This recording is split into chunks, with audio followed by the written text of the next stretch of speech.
Welcome to অভিয়নি blog. আজকের এই নতুন ব্লগে আমরা নিয়ে এসেছি আর একটা নতুন জায়গায়, নতুন ডেস্টিনেশনে। আজ আমরা চলে এসেছি ঝাড়গ্রামে জঙ্গলমহল পরিদর্শনে। আমাদের এই ব্লগটাতে আমরা দেখাবো 2-3 দিনের ঝাড়গ্রাম ট্রিপ, কত খরচা, কোন হোটেল এবং ড্রাইভারের খরচ, সাইট সিন সমস্ত কিছু পেয়ে যাবেন আপনারা আমাদের এই নতুন ব্লগে। শহরের কোলাহল আর ব্যস্ততা থেকে একটু দূরে যদি শান্তির খোঁজে বেরোতে চান, তাহলে আপনার পরের গন্তব্য হতে পারে ঝাড়গ্রাম। পশ্চিমবঙ্গের এই সবুজে ঘেরা ছোট্ট পর্যটন স্থলটি প্রকৃতি প্রেমীদের জন্য এক স্বর্গরাজ্য। লাল মাটির রাস্তা, শাল পিয়ালের জঙ্গল আর নির্মল বাতাস সব মিলিয়ে এক অন্যরকম অনুভূতি। হাওড়া থেকে ঝাড়গ্রামে ট্রেনে পৌঁছাতে সময় লাগে 2 ঘন্টা থেকে একটু বেশি। সকালে 2টি ট্রেন রয়েছে, বারবেল জনশতাব্দী আর ইস্পাত। ট্রেনের নন এসির ভাড়া 105 থেকে 115 টাকা, আর এসির ভাড়া 350 টাকা থেকে 370 টাকা।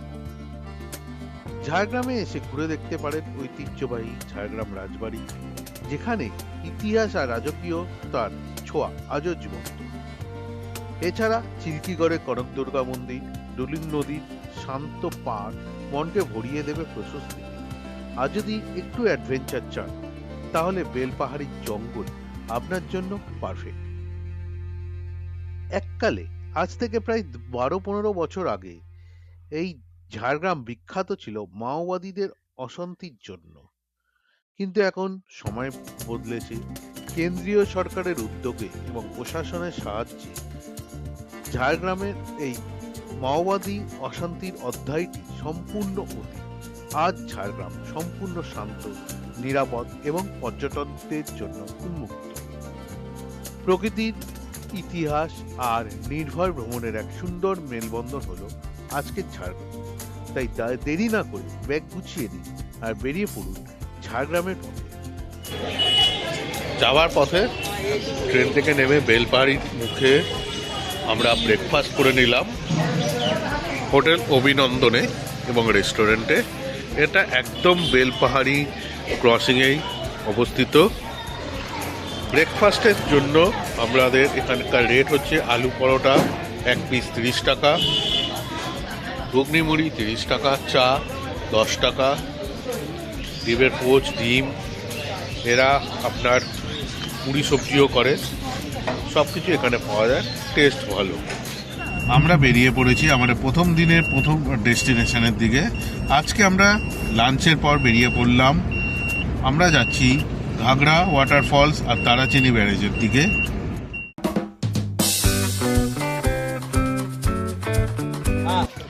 পার্কিংয়ে গাড়ি রেখে 1-2 মিনিটের হাঁটলেই আপনারা পৌঁছে যাবেন ঘাগড়া ওয়াটারফলসের দিকে। একটা ছোট ট্রেকিং করে আসতে হবে এই রকম রাস্তা দিয়ে। ওই যে আনবি আসছে।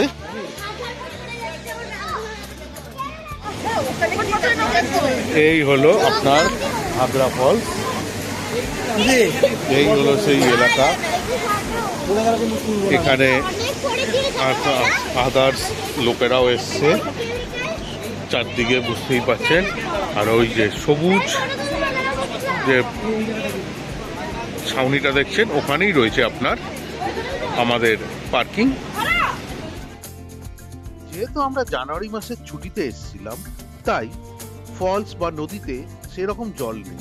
আপনারা চেষ্টা করবেন বর্ষার পরে আসতে, তাহলে নদীতে বা এই ফলসগুলোতে ভালো জল পাবেন। ঘাগড়া ওয়াটারফলস দেখে আমরা এগিয়ে চলেছি তারাফেনী ব্যারেজের দিকে। সন্ধে হতে চলেছে আশা করি। নর্মালি আমি জেনে এসেছি যে ব্যারেজ থেকে খুব সুন্দর সূর্যাস্ত দেখা যায়। আমি আমার ড্রাইভার দা ভিকি দাকে জিজ্ঞাসা করি, দাদা এখানে হবে সূর্যাস্ত দেখা? তো ভিকি দা থেকে জানলাম যে সূর্যাস্ত দেখার সম্ভাবনা আছে। তো চলুন দেখি। এই হলো আপনার তারাচিনি ব্যারেজ। ডান দিকে এইটা হচ্ছে কি আপনার বাঁধ, এখান দিয়ে নদী বা নদীটা যাচ্ছে, যেই নদীটা আমরা ঘাগড়া ওয়াটারফলসে পেয়েছিলাম সেইটাই আপনার এখানে এই তারাসেনী ব্যারেজে পাওয়া যায়।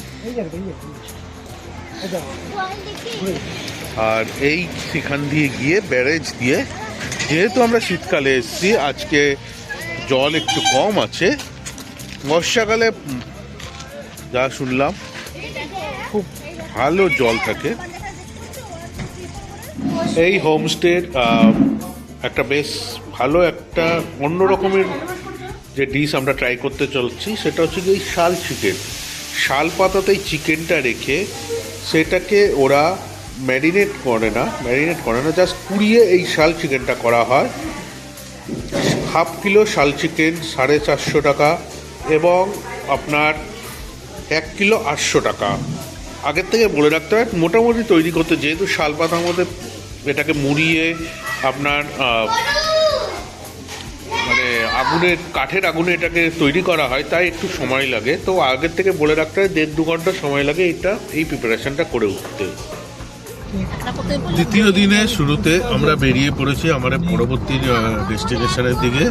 আজকে আমরা যাব প্রথমে কেতকি লেক, তারপরে আপনার আমরা যাব কেতকি লেকের পর ঢাঙ্কি কুসুম, আর তারপর কাকড়াঝোড়ের জঙ্গল ঘুরে আসার পর লাঞ্চ করে তারপরে আমরা যাব তারপরে আমরা বেলপাহাড়িতে ফিরে আসবো। বেলপাহাড়িতে ফিরে এসে আমরা দেখব ঘাগড়াচিনি পাহাড় আর খান্দারিনী ড্যাম।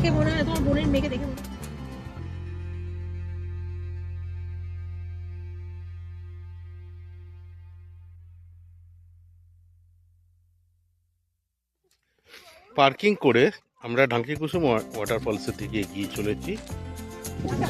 মোটামুটি আপনার মিনিট 10 ট্রেক করতে হবে এইরকম রাস্তা ধরে। এই হলো আপনার ঢাঙ্কি কুসুম ওয়াটারফল।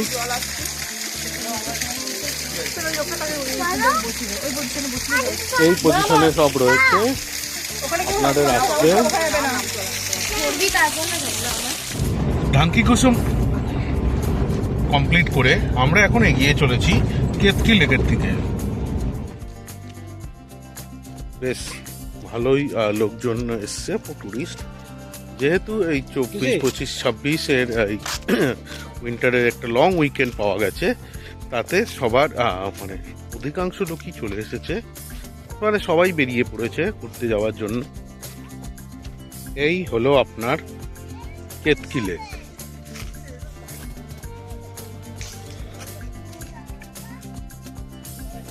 অনেকটা বড় জায়গার জুড়ে এই লেকটা রয়েছে।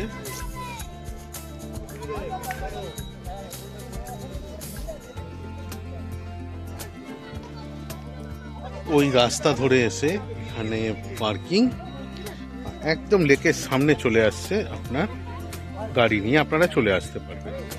কেতকি লেক দেখে আমরা এগিয়ে চলেছি কাকড়াঝোড়ের দিকে।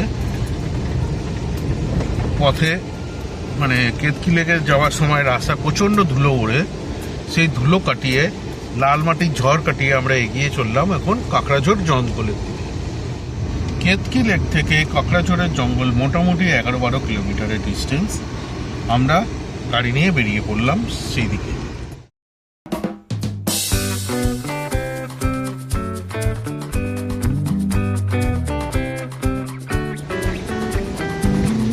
কাকড়াঝোড়ের গ্রামের মধ্যে আমরা গাড়ি নিয়ে এগিয়ে চলেছি। এর একটা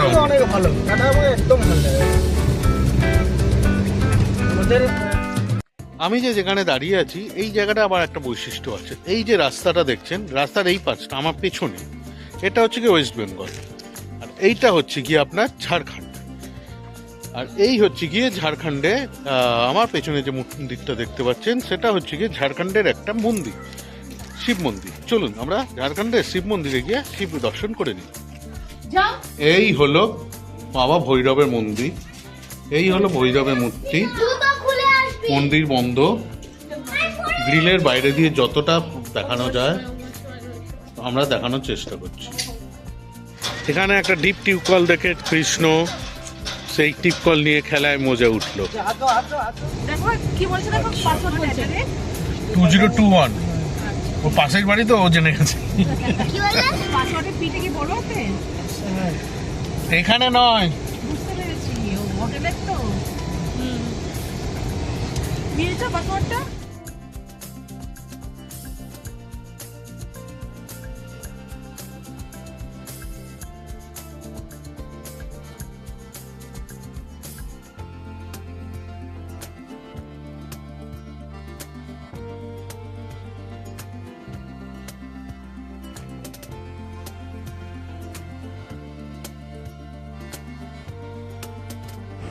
লাঞ্চ করে আমরা বেরিয়ে পড়লাম ঘাগড়াচিনি হিল আর খান্ডারিনি ড্যাম দেখার জন্য। আমাদের বেরোতে অনেকটা দেরি হয়ে গেছে, হিল বোধহয় বন্ধ হয়ে যাবে, 4টের পরে হিলের রাস্তা বন্ধ হয়ে যায়। তো দেখছি যদি সম্ভব হয় তো আমরা হিলে যাব, না হলে আমরা সোজাসুজি খান্ডারিনি ড্যামে চলে যাব। এই হলো আপনার খান্ডারানি লেক। আমাদের আসতে একটু লেট হয়ে গেল, সেই কারণে সূর্যাস্তটা আমরা দেখতে পারলাম না। এই লেকের একটা বৈশিষ্ট্য হচ্ছে গিয়ে শীতকালে এই লেকে অনেক পরিযায়ী পাখি আসে। দেখা যাক আমাদের কাছে চোখে কোনো পাখি পরিযায়ী আমরা পাবো কিনা। ওই যে এই ব্রিজটা টপকে মোটামুটি আমরা এখানে আসলাম ফুল ভিউটা পাওয়ার জন্য। এই লেকে একটা জঙ্গলের মধ্যে এতটা জায়গা জুড়ে লেক, খান্ডারানি লেক। আমরা আজকে বেরিয়ে পড়েছি আমাদের লাস্ট ডে ডেস্টিনেশন ঝাড়গ্রামের দিকে। আজকে আমরা দেখে নেব চিল্কিগড় রাজবাড়ি, কনক দুর্গা মন্দির। তো সকাল সকাল ব্রেকফাস্ট করে হোটেল থেকে গাড়ি নিয়ে আমরা বেরিয়ে পড়লাম। আমাদের এতদিনের সারথি ছিল ভিকি, আজকে ওর দাদা এসে অমিত। ভিকির নাম্বার আমার এই ব্লগের প্রথম থেকেই আপনারা অনেকবার দেখেছেন, আমি ওর নাম্বারটাও দিয়ে দিয়েছি। আমরা যে হোটেলে ছিলাম সেই হোটেলের নাম্বারও দেওয়া রয়েছে। চলুন আমরা আজকে চিল্কিগড় এবং কনকদুর্গা মন্দিরটাও দেখে নিই। আমরা এসে গেছি এখন চিল্কিগড় রাজবাড়িতে। রাজবাড়ি ভেতর পর্যন্ত গাড়ি ঢোকে, এই মাঠটাতে আমাদের গাড়িটা পার্ক করেছে হোয়াইট না স্করপিও। রাজবাড়ি পুরো ধ্বংসাবশেষ পড়ে আসছে। আর এই হচ্ছে রাজবাড়ি মেন এন্ট্রান্স, মেন রোড। ওখান দিয়ে আমরা গাড়ি নিয়ে ঢুকে আসলাম। এই পাশে দেখতেই পাচ্ছেন এত বড় মাঠ, কিছু নেই, খালি একটা তাল গাছ দাঁড়িয়ে আছে এত বড় মাঠের মধ্যে, পুরো খালি। আর ওই পাশে কিছুটা অংশ রাজবাড়ি, আর এই পাশে আবার কিছুটা অংশ। ধ্বংসস্তূপের ভেতর রাজবাড়িতে আমরা প্রবেশ করলাম। দুপাশে ঘরের ধ্বংসাবশেষ পড়ে আছে, দেখতেই পাচ্ছেন পুরনো আমলের ঘর। ওপরের কারিকাট সেটাও ধ্বংসাবশেষ, লোহার মাটির। দাঁড়াও, এই পাশে আরো একটা কিছু দেখা যাচ্ছে। আর এই হলো আপনার মাঠ, পুরো আগাছায় ভর্তি। এই পোর্শনটা বন্ধ, ভেতরে অফিস, প্রবেশ নিষেধ। না হয়ে গেছে। এটা হলো রাজ মন্দির। আনভি আর আদিত্রি উঠে গেল রাজ মন্দিরে। দেখেই বোঝা যাচ্ছে পরিত্যক্ত রাধাকৃষ্ণের মন্দির। চারপাশটা আপনার আগাছাতে ভরে গেছে। এই হলো রাজমন্দির। এটা হচ্ছে কি কোষ্ঠী পাথরের, আর এটা হচ্ছে কি আপনার মেটালের মূর্তি। 450 বছরের পুরনো চিল্কিগড়ের মল্লরাজের মন্দির ছিল এটা। চিল্কিগড় রাজবাড়িতে এসে আমার যেটা উপলব্ধি হলো, এখানে একজন গাইড থাকা উচিত। কোনো গাইড নেই, তো রাজবাড়ির ইতিহাস বলুন বা কোন রুমের কি মাধুর্য কিচ্ছু জানা যাচ্ছে না, তো একজন গাইড থাকা উচিত ছিল। চিল্কিগড় রাজবাড়ি কমপ্লিট করে আমরা এবার এগিয়ে চলেছি কনক দুর্গা মন্দিরের দিকে। পার্কিংয়ে গাড়ি রেখে আমরা এগিয়ে চললাম কনক দুর্গা মন্দিরের দিকে। পার্কিংয়ের চার্জ বড় বাস আনলে 100 টাকা, আর ছোট 4 চাকা 50 টাকা। এই হলো আপনার কনক দুর্গা মন্দির। আর আপনারা যদি এই মন্দিরে এসে পুজো দিতে চান তো ঠিক পেছন দিকে এখানে ডালা আর্কেড আছে, এখান থেকে সামগ্রী, পূজা সামগ্রী কিনে মন্দিরে গিয়ে পুজো দিতে পারে। এই লালটা হলো আপনার নাট মন্দির, আর মূল মন্দিরটা হলো পেছনের সাদা মন্দিরটা। মন্দিরের ভেতর ছবি তোলা নিষিদ্ধ, তাই আমরা মন্দিরের ভেতরের ছবি, মায়ের ছবি, মায়ের মূর্তির ছবি আপনাদেরকে দেখাতে পারলাম না। আমাদের এই ঝাড়গ্রাম সিরিজের ব্লগটা আপাতত এই পর্যন্তই। আপনারা যারা এখনো আমাদের চ্যানেলটি সাবস্ক্রাইব করেননি তারা সাবস্ক্রাইব করে নিন এবং বেল আইকনটা টিপে দিন সমস্ত আপডেটেড ভিডিও পাওয়ার জন্য। ফিরছি খুব তাড়াতাড়ি নতুন একটা সিরিজ নিয়ে, নতুন একটা ভিডিও নিয়ে। ততদিন সাথে থাকুন, ভালো থাকবেন। টাটা। টাটা করে দাও।